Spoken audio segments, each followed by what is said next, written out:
સ્વામિનારાયણ સાક્ષાત્ અક્ષર પુરુષોત્તમ સર્વેભ્ય પરમાં શાંતિં આનંદં સુખમર્પયેત. શ્રી સ્વામિનારાયણ ભગવાનની જય. શ્રી અક્ષર પુરુષોત્તમ મહારાજની જય. શ્રી ગુણાતીતાનંદ સ્વામી મહારાજની જય.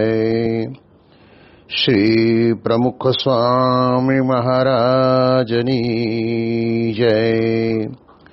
શ્રી મહંત સ્વામી મહારાજની જય. પ્રગટ ગુરુ હરિ પરમ પૂજ્ય મહંત સ્વામી મહારાજની આજ્ઞા અને આશીર્વાદથી આપણે બધાએ નિત્ય પ્રાતઃ કથાનો લાભ લઈ રહ્યા છીએ. આજે આપણા માટે જાન્યુઆરી મહિનાની 23મી તારીખ અને મંગળવારનો મહાપવિત્ર દિવસ છે અને 1134મી સભા થાય છે અને કહત હૈ સહજાનંદ વિષય ઉપર 785મો દિવસ થાય છે. ભગવાન સ્વામિનારાયણ ગઢડા પ્રથમ પ્રકરણના 53મા વચનામૃતની અંદર એક વિશિષ્ટ રીતે આપણને જાણે આજ્ઞા જ કરતા હોય એમ આપણને મહારાજ કહે છે કે સાધુનો તો ગુણ જ લેવો. અવગુણ લેવાનું મન થાય તો પણ કહેવાય છે કે એમાં એકાદ બે અવગુણના કારણે કરીને છુપાયેલા ઘણા બધા ગુણો ને આપણે અવગુણની અંદર ખપાવી નાખતા હોઈએ છીએ.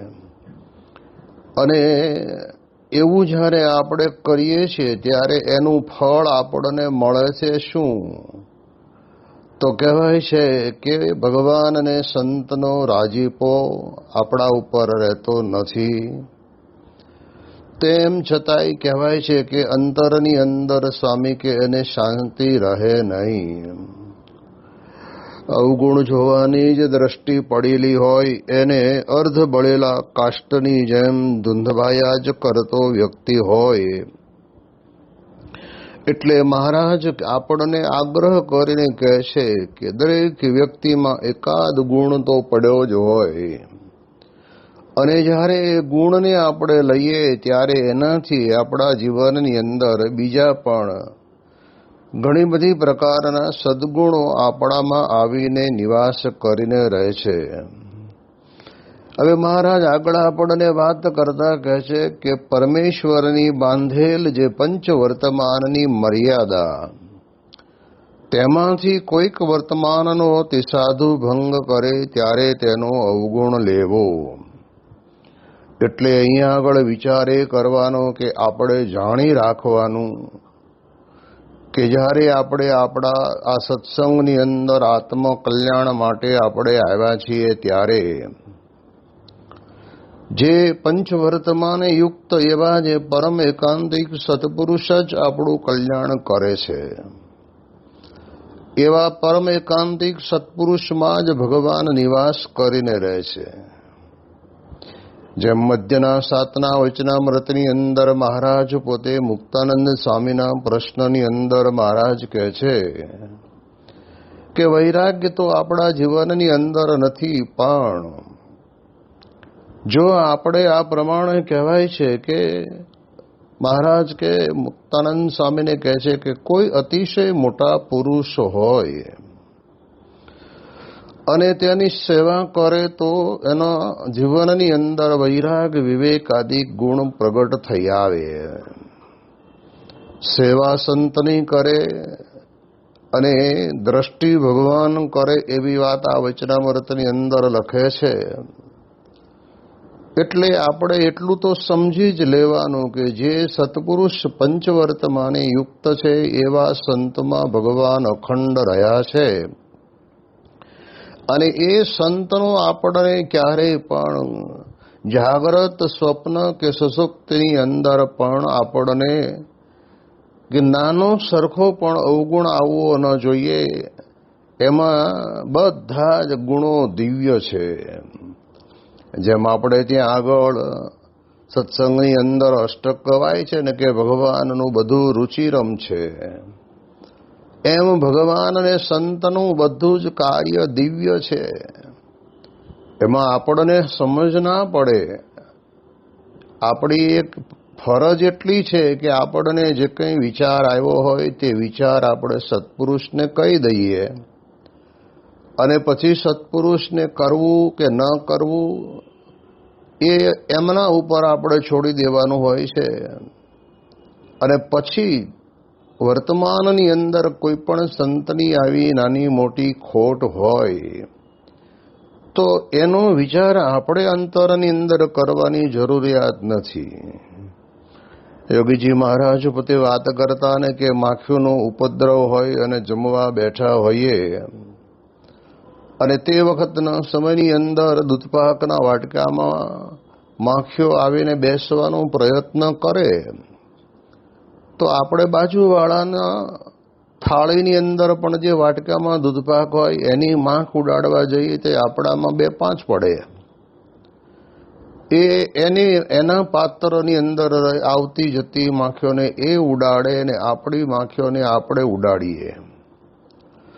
એમ સત્સંગની અંદર બહુધા લક્ષાવધિ મનુષ્ય, હરિભક્તો, સંતો, પાર્ષદો હવે જ્યારે સત્સંગની અંદર આવ્યા છે ત્યારે કંઈ તરત ને તરત તો કંઈ બ્રહ્મરૂપ થઈ ન ગયા હોય.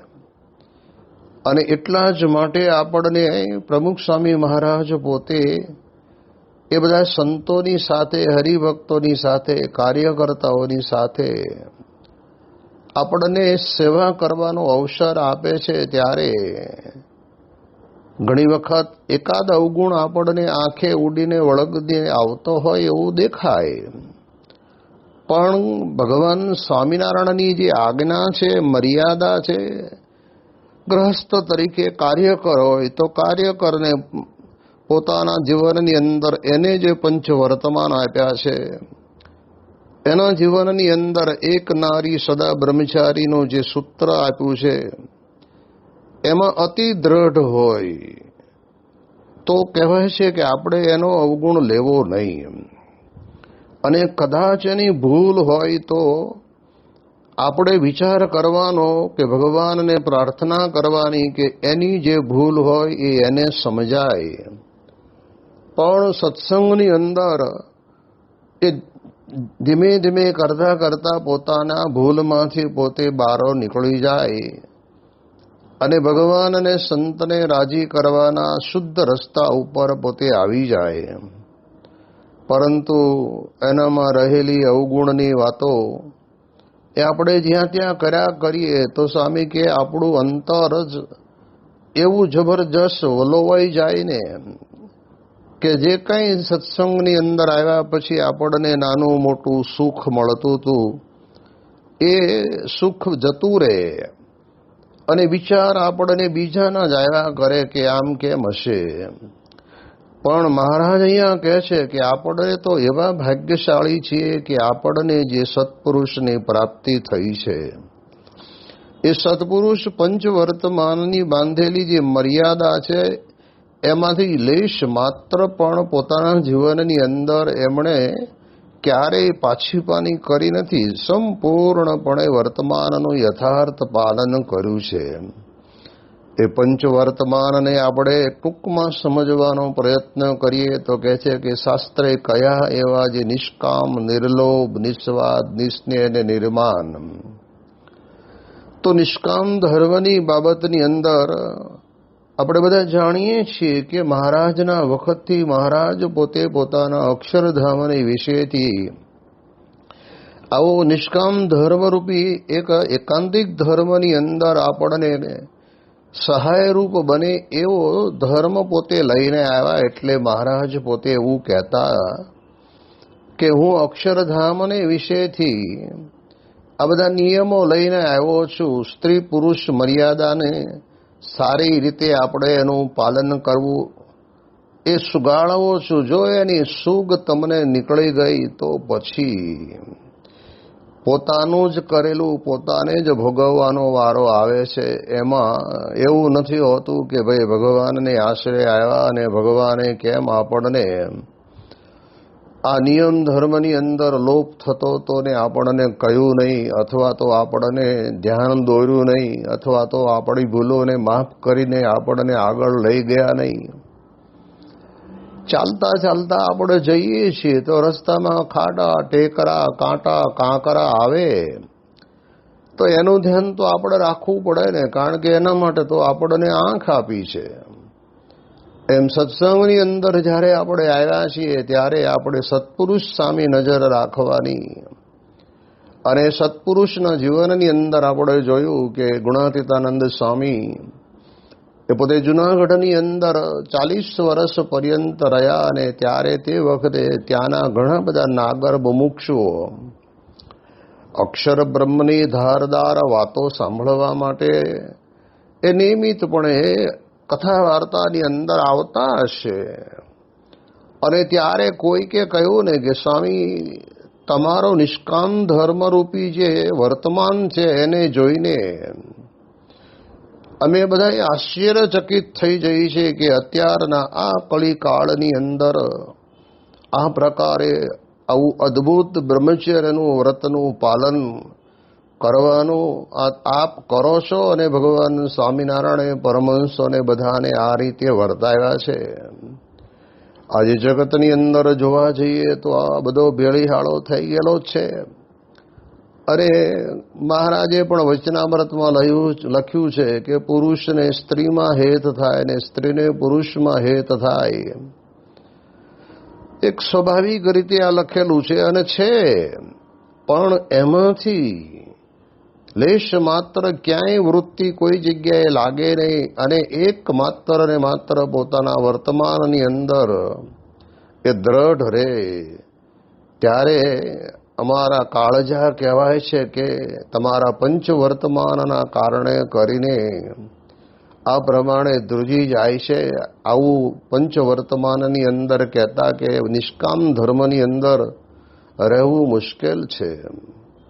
અને તે વખતના સમયની અંદર પણ એક દિવાનજી પોતે ગુણાતીતાનંદ સ્વામીની પાસે આવ્યા અને કહ્યું કે સ્વામી, જાત્રાએ જાઉં છું, કંઈ લાવવું હોય તો કયો. અને ત્યારે તે વખતના સમયની અંદર ગુણાતીતાનંદ સ્વામી પોતે જૂનાગઢ મંદિરના મહંત હતા, છતાંય રોટલો ને છાશ ખાઈને રહેતા. સભા મંડપની અંદર જ્યાં આગળ થાંભલાને અઢેલીને બેસતા ત્યાં સૂઈ જતા. એવું અક્ષર બ્રહ્મનું સાધુતા ભર્યું જીવન હતું, જે આપણા બધાના જીવનની અંદર આપણને માર્ગદર્શક અને પથદર્શક બની રહેતું. એટલે સ્વામી કે અમારે સાધુને શું જોઈએ, તમે જાત્રા કરવા જાઓ છો તો જઈ આવો. કે ના ના સ્વામી, બોલો ને કાંઈક લેતો આવું. કારણ કે તે વખતના સમયની અંદર ગુજરાત છોડીને અન્ય પ્રાંતની અંદર કોઈ જતું હોય તો ત્યાં વળી કોઈ વસ્તુ સારી મળતી હોય તો એ લેતા આવે એટલે રાજી થાય. ત્યારે ગુણાતીતાનંદ સ્વામીએ બહુ આગ્રહ કર્યો ને ત્યારે શું કહ્યું કે એક કામ કરો, તમે જાઓ છો ત્યાં તો સ્ત્રી અને ધનનો ત્યાગ કર્યો હોય એવા એક સાધુ લેતા આવજો. બસ જે સમયની અંદર આપણે બધા જાણીએ છીએ કે હરિદ્વાર ઋષિકેશની અંદર ઘણો બધો સંત સમુદાય વસે છે પોતપોતાના મઠમાં, આશ્રમમાં.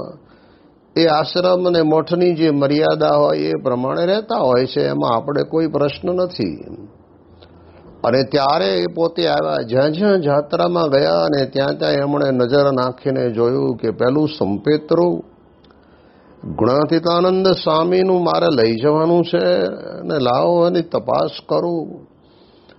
તો કોઈક વ્યક્તિ જેને કહેવાય ને કે સ્ત્રીનો ત્યાગ કરીને બેઠો હોય પણ દર્શને આવનારો મુમુક્ષુ પોતે ત્યાં આગળ આ પ્રમાણે કહેવાય છે કે ધન મૂકે ત્યારે એ ધનની અંદર ગણતરીમાં પડ્યો હોય ત્યારે જોઈને દિવાનને મનમાં એમ થયું કે આને ત્યાગ તો કર્યો છે પણ ધનની સાથેનો તો સંબંધ છે. અને કોક જગ્યાએ જાય તો ત્યાં આગળ ધન ન લે, પણ સ્ત્રીઓનો સંસર્ગની અંદર એ મહાત્મા પોતે બેઠા હોય. એવું બધી જગ્યાએ જોતા જોતા આવ્યા. એટલે અમને પોતાને જુનાગઢ આવ્યા પછી શરમાવવું પડ્યું કે સ્વામીને મેં વચન આપ્યું હતું કે જરૂર સ્વામી તમારું આ હંપેતરું લેતો આવીશ, અને આ લાવી શક્યો નથી એટલે મંદિરે દેખાતા નહોતા. અને ત્યારે ગુણાતીતાનંદ સ્વામીએ પોતે કીધું કે દિવાનજી કેમ આવતા નથી? સ્વામી આપે મગાવ્યું હતું એ મને મળ્યું નથી. કારણ કે આ વાતને આ પ્રકારના ધર્મ નિયમયુક્ત સંત તો ભગવાન સ્વામિનારાયણ અને તમારી પાસે છે, બાકી બીજે બધે તો બધું જોયા જેવું છે. એટલે આપણે સમજી શકીએ કે ગુણાતીતાનંદ સ્વામીને પોતાના જીવનની અંદર એ પંચવર્તમાનનું પહેલું વર્તમાન નિષ્કામ ધર્મની બાબત કેટલી દ્રઢ, જેને આપણે આપણા સત્સંગની અંદર આપણે પણ જાણીએ છીએ કે રઘુરજી મહારાજ જેવા આદિ આચાર્ય કહેવાય. અને જ્યારે રથની અંદર બેઠા હતા અને તે વખતના સમયની અંદર એ રથની ઉપર લટકણિયા તરીકે રેશમી ફૂમતા લટકતા હશે અને ઘડીએ ઘડીએ સ્વામીના ગાલ ઉપર એ અડતા હશે. અને ત્યારે સ્વામી પોતે બોલ્યા, રઘુરજી મહારાજને કહે છે કે આચાર્ય મહારાજ અત્યારે તો અમને જળભરત યાદ આવ્યા. હવે નગર યાત્રામાં સારી સરસ મજાની બગી રથ એમાં બેઠા છે અને એની અંદર આવું ફૂમતું એક રેશમી ફૂમતું જ્યારે ગાલ ઉપર અડે છે ત્યારે જળભરત યાદ આવ્યા એમ કહ્યું. ત્યારે રઘુરજી મહારાજે ધીરે રહીને પૂછ્યું, કેમ સ્વામી? કે આ જો ને શરીર માત્ર ને દરેક વ્યક્તિનું કોઈ પણ પ્રકારનું, સ્ત્રીનું શરીર હોય કે પુરુષનું શરીર હોય, એને પોતાના જીવનની અંદર સુંવાળા સ્પર્શ તરફ બહુ જ આકર્ષણ રહેતું હોય છે. પછી ભલે કલર ગમે તે હોય, પણ સ્પર્શ જો એને સુંવાળો મળે તો એની અંદર એ આકર્ષિત થયા વગર રહે જ નહીં. અને ત્યારે આચાર્ય મહારાજ પોતે બોલ્યા કે સ્વામી આપ તો સાક્ષાત અક્ષર બ્રહ્મ છો, અને આપ આમ કહો છો તો અમારું શું થશે? ત્યારે ગુણાતીતાનંદ સ્વામી પોતે પોતાના વર્તમાનની અંદર કેટલા દ્રઢ હતા. અને તે વખતના સમયની અંદર કીધું કે આચાર્ય મહારાજે આ વડતાલની ગાદી તમને સોંપી છે, પણ કલ્યાણ તો આપણે પોતે પોતાનું કરવાનું છે. એની અંદર ભરતજીને જેમ મૃગલી એમનું બચ્ચું આડું આવ્યું, એમ અત્યારે આ રાજાધીરાજ તરીકે તમારું માન સન્માન થાય, આ બધું આપણે જોઈએ છીએ.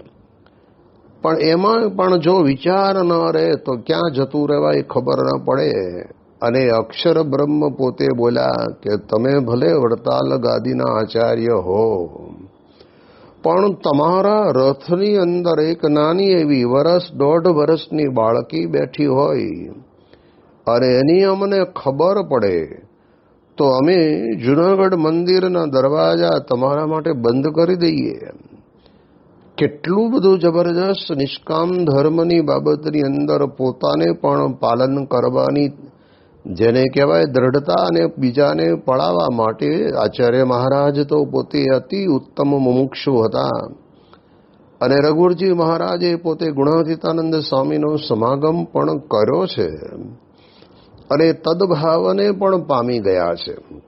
કહેતા કે સ્વામીમય બની ગયા હતા અને તીર્થવાસી થઈને પોતે જુનાગઢની અંદર રહ્યા. પણ મારે કહેવાનો અર્થ એ છે કે આ લોકની અંદર આપણે જાણીએ એ પ્રમાણે નિષ્કામ ધર્મ જેનો બરાબર દ્રઢ, મધ્યના 33ના વચનામૃતની અંદર પણ મહારાજ આપણને વાત કરીને કહે છે કે નિષ્કામી તે નારાયણ રૂપ છે, એની અંદર અખંડ ભગવાન રહે છે.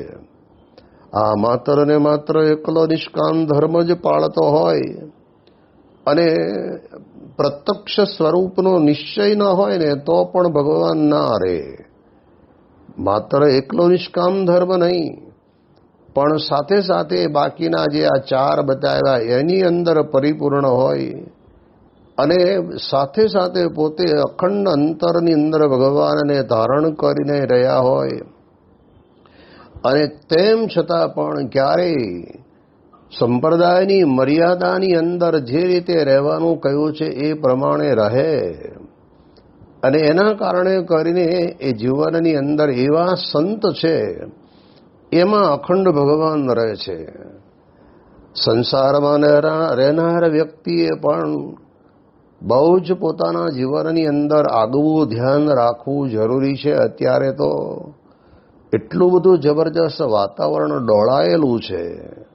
માણસ માત્રના વિચારો, માણસ માત્રના મન આ જગત સંબંધી રૂપરંગ રાગની અંદર એટલા બધા ખેંચાઈ ગયા છે કે જેના કારણે કરીને માણસનું મન વિચલિત થયા વગર રહેતું જ નથી. અને એટલા જ માટે મુક્તાનંદ સ્વામીને વાંકાનેરના દ્વારકાદાસે કહ્યું કે મુકુંદાસ, તારો વિચાર સારો છે કે મારે મારા જીવનની અંદર નિષ્કામ ધર્મ કહેતા બ્રહ્મચર્યને અસ્ખલિત પાલન કરવું છે. 40 વર્ષ કાશીની યાત્રાએ નીકળેલો ને ઉજ્જૈનના પાદરની અંદર પાણી ભરનારી પનિહારી મહિલાને મેં પ્રશ્ન કર્યો કે બહનજી, मुझे काशी जाना है तो काशी का रास्ता कौन सा है? અને ત્યારે પનિહારી સ્ત્રીએ પોતાનું હાથનું લટકું કરીને કહ્યું કે મહાત્માજી, इस रास्ते पर चले जाओ, काशी आएगा. અને ત્યારે આખું એનો મુખારવિંદનો રૂપ તો જોવામાં આવ્યું નથી, પણ એના હાથનું લટકું પણ. હજી 40 વર્ષ થયા, હજુ પણ અંતરની અંદરથી વિસરાતું નથી. અઘરી કલમ છે પણ અશક્ય નથી.